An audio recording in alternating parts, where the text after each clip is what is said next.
गृह विज्ञान विषय के इस YouTube चैनल पर आप सभी का स्वागत है। मैं doctor Jyoti Sachan, assistant professor SMM government girls college Bhilwara. आज के इस वीडियो में हम अध्ययन कर रहे हैं क्लासिफिकेशन ऑफ टिश्यूज़ या ऊतकों के वर्गीकरण के बारे में हम अध्ययन करने वाले हैं। इससे पहले के वीडियो जो टिश्यूज़ से रिलेटेड थे उसमें हमने अध्ययन किया था कि टिश्यूज़ की जो डेफिनेशन है उसके बारे में हमने चर्चा करी और साथ ही साथ हमने क्लासिफिकेशन प्रारंभ कर दिया था। क्लासिफिकेशन में हमने ये पढ़ा था कि जैसा कि चित्र में आप देख रहे हैं कि जो टिश्यूज़ होते हैं उन्हें बेसिकली 4 तरह के टिश्यूज़ बताए गए हैं: connective tissues, epithelium tissues, muscles और नर्वस टिश्यूज़। तो एपिथेलियम टिश्यू या के बारे में, उपकला ऊतक के बारे में इससे पहले के वीडियो में हम चर्चा कर चुके हैं। आज जो है हम अध्ययन करने जा रहे हैं, इसी क्लासिफिकेशन को हम आगे बढ़ा रहे हैं।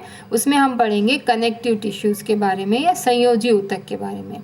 और यह जो वीडियो है, यह जो विषय हम पढ़ रहे हैं, यह BSc होम साइंस के स्टूडेंट जो ह्यूमन फिजियोलॉजी का पेपर पढ़ते हैं उनके लिए, और साथ ही साथ BA होम साइंस के स्टूडेंट जो ह्यूमन फिजियोलॉजी और उसी के साथ हेल्थ साइंस का जो पेपर पढ़ते हैं उनके लिए यह वीडियो लाभदायक है। तो इस प्रकार आज हम अध्ययन करने जा रहे हैं कि कनेक्टिव टिश्यूज़ जो हैं वे क्या होते हैं।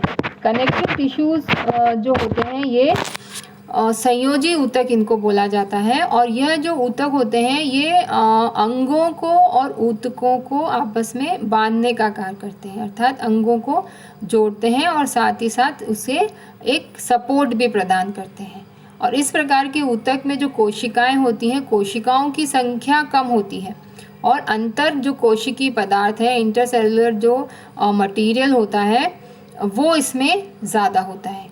क्योंकि होता इसलिए है, इससे पहले हमने पढ़ा था जो उपकला ऊतक होती है उसमें जो कोशिकाएं हैं वो बहुत आपस में पास पास सटी हुई होती हैं, इसलिए उनके बीच में अंतरा कोशिकीय स्थान जो है वह बहुत कम होता है, न के बराबर होता है। इस कारण उसमें अंतरा कोशिकीय जो पदार्थ है वह नहीं होता है। परंतु जो संयोजी ऊतक है इसमें कोशिकाओं के बीच में अंतरा कोशिकी जो स्थान है वह ज़्यादा होता है, जिसके कारण यह जो अंतरा कोशिकी पदार्थ जिसे मैट्रिक्स कहा जाता है, मैट्रिक्स की जो मात्रा होती है वह संयोजी ऊतक में ज़्यादा होती है। अब मैट्रिक्स जो होते हैं ये तंतुमय, ठोस, जेली के समान भी हो सकते हैं, सघन, कठोर अवस्था में रह सकते हैं। संयोजी ऊतक जो होते हैं ये आंतरिक अंगों के बीच में जो रिक्त स्थान होता है उसको भरने का काम करते हैं। और इसके अतिरिक्त ये रक्त नलिकाओं में और तंत्रिका जो होती है उसके चारों ओर पाए जाते हैं और अस्थि मज्जा में भी ये संयोजी ऊतक जो हैं पाए जाते हैं। तो इस प्रकार संयोजी ऊतक क्या होते हैं? ये वे ऊतक हैं जो अंगों को जोड़ने का काम करेंगे और साथ ही साथ जो आंतरिक अंगों के बीच में जहाँ जहाँ स्पेस होता है वहाँ पर यह संयोजी ऊतक पाए जाते हैं। और संयोजी ऊतक जो हैं उसमें संयोजी ऊतक की जो सेल्स होती हैं उनके बीच में अंतरा कोशिकीय जो पदार्थ होता है जिसे मैट्रिक्स कहा जाता है उसकी मात्रा जो है वो अधिक होती है।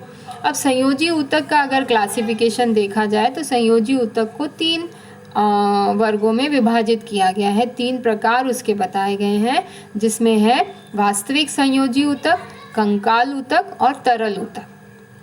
तो वास्तविक संयोजी ऊतक को पुनः आगे क्लासिफिकेशन किया गया है। तो इस तरह से संयोजी ऊतक जो है वो 3 प्रकार के हैं: वास्तविक संयोजी ऊतक, कंकाल ऊतक और तरल ऊतक। अब हम यहाँ अध्ययन कर रहे हैं इस स्लाइड में वास्तविक संयोजी ऊतक जो हैं वे क्या होते हैं। तो इसके अंतर्गत जो ऊतक आते हैं उसको यहाँ पर बिंदुवार हम अध्ययन करते हैं। सर्वप्रथम एरियोलर ऊतक आता है।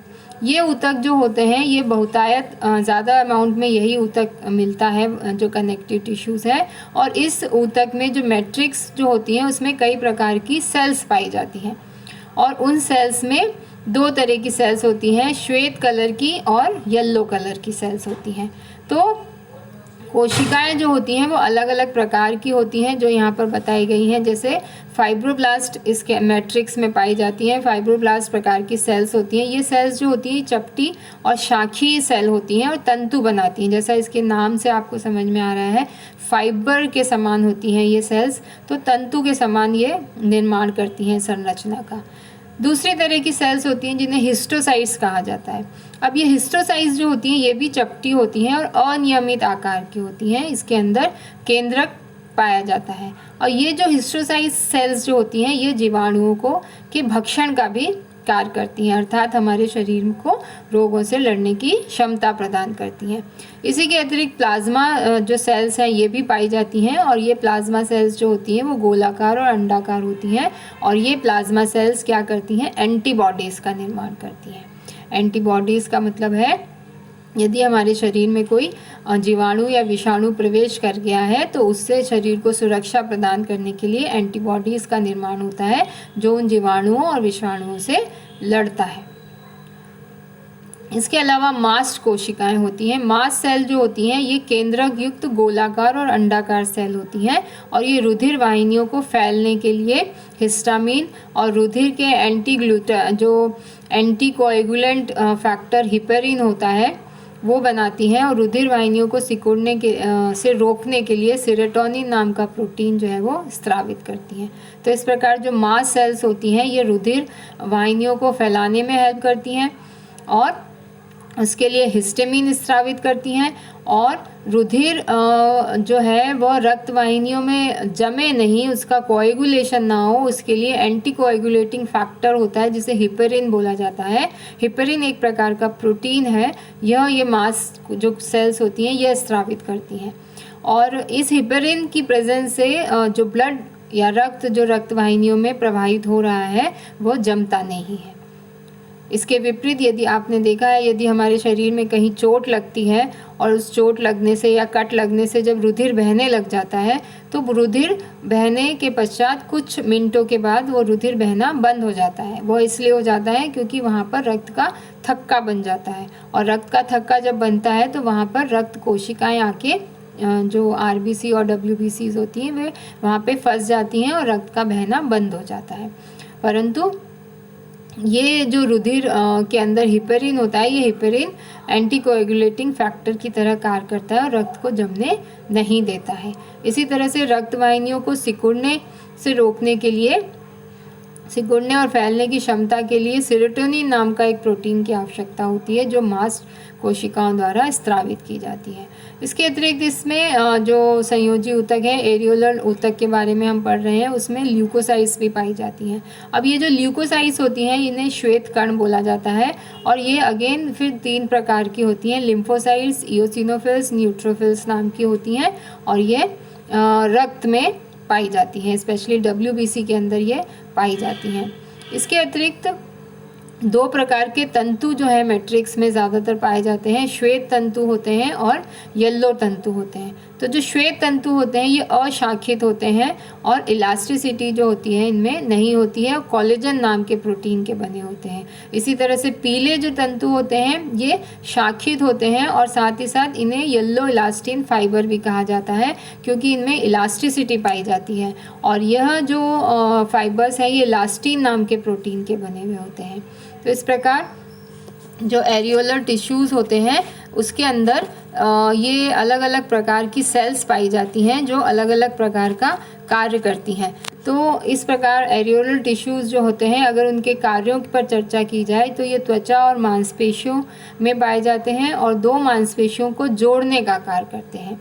इसी तरह से विभिन्न जो आंतरिक रचनाएं हैं उन्हें भी आपस में ढीले रूप में बांध के रखते हैं और जो लिम्फोसाइट्स के बारे में हमने चर्चा करी कि लिम्फोसाइट्स जो होती हैं वो एंटीबॉडीज़ का निर्माण करती हैं। तो इस प्रकार आज आपने अध्ययन किया कि जो कनेक्टिव टिश्यूज़ हैं या संयोजी ऊतक हैं वे कितने प्रकार के हैं और उसमें जो सामान्य संयोजी ऊतक है उसके बारे में आज हमने अध्ययन किया। इसके अगले वीडियो में हम अध्ययन करेंगे कि जो संयोजी ऊतक जो दूसरे 2 प्रकार हैं उसके, कंकाली ऊतक और तरल ऊतक, जिसका अध्ययन हम अगले वीडियो में करेंगे। धन्यवाद।